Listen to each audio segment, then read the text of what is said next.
Welcome back. You're with us on Trading Hour, and let's now focus on the banking space, because that's been the sore spot right from Monday, and we all know why, with the kind of issues that HDFC Bank kind of placed upon us. By the way, you're getting some commentary from the HDFC chairman as well, from the AGM over there, so we'll keep those flashes on. We have with us now CG Philip. Yeah, I believe CG Philip is with us now to take the conversation forward on banks. CG, thanks for joining in. So, you tell us, it's the worry is clearly evident in the market, and why not? Because when you have a blue chip lender like HDFC Bank, coming out with a miss, some asset quality issues, and generally sounding very cautious, then you have to sit up and take notice. First of all, how worried are you after looking at the HDFC Bank numbers and hearing the management's commentary? Yeah, so HDFC Bank numbers on a Q1 basis was a bit moderate. Especially on the operating side, when we clearly saw that there was some pressure on the NIMs. So it's basically on the lower end of the NIM band, which is 4.1. So that the pressure is quite visible, but we should also take cognizance that the loan book is moving more towards a corporate loan book, and there's more of wholesale lending which is happening, because of which the pressure on NIMs was quite visible. Also, the fee income growth, the impact was clearly because of the impact on the credit card business. With the RBI restrictions still on, we see that the fee income still has to pick up. And sequentially, the performance was quite muted. The saving rates, I would say, would have come from the cost to income ratio came down to 35%. But overall, on the asset quality front, slippage ratio was marginally more than expected, to 2.5% vis-a-vis 1.7% sequentially. So yeah, some impact because of the slowdown in the credit card business, other businesses like CV which have got impacted, plus an overall muted outlook and a cautious outlook has kind of muted the performance for HDFC Bank. Okay, CG, we'll just try and fix that line. The audio is not very clear. And in the meantime, maybe we should see if we can connect with Ritu, because she's the one who's been listening into the HDFC commentary very, very carefully to see if there are important sort of takeaways over there.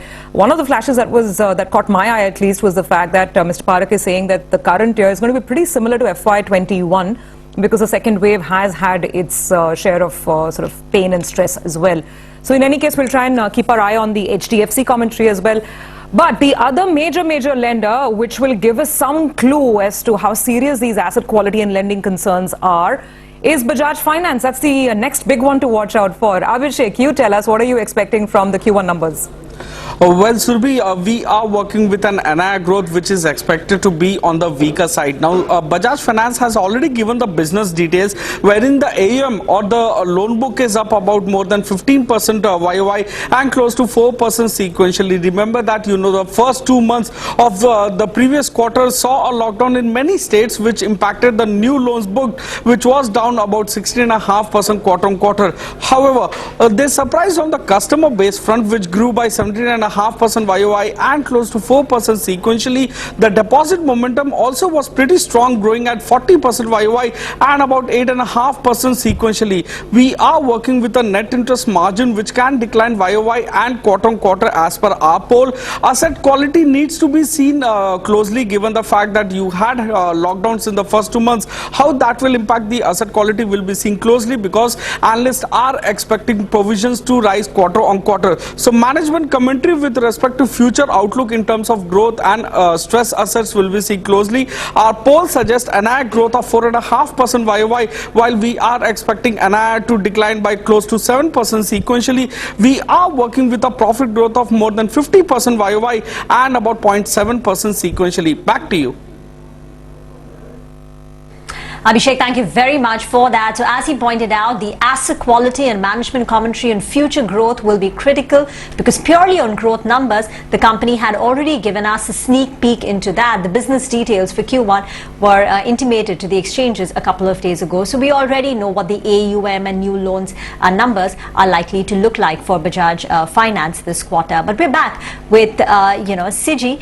She's here with us from Axis.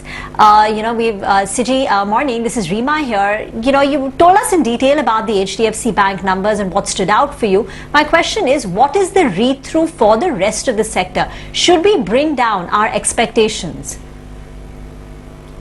So clearly, HDFC Bank has been, facing some specific issue on the credit card business, and also that there has been a bit of a spike in the asset quality. But if we look at the rest of the banking sector, the performance will be more bank specific because the lending and the portfolio mix is different for each bank.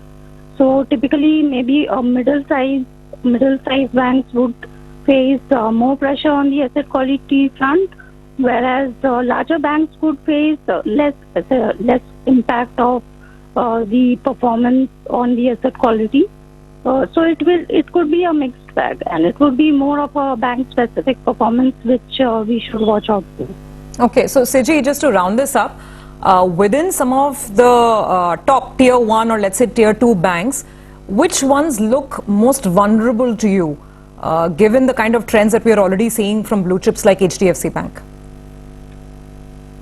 Given the current trend, banks like Kotak could face some pressure because of their SME exposure which they have. That could be one issue. And basically in the tier 1, Kotak could face some major pressure, while ICICI Bank could be relatively well off because they have a more retail-based book. In the mid-sized banking players, we could see more impact coming through on City Union Bank because even they have a kind of higher SME exposure going on in their books.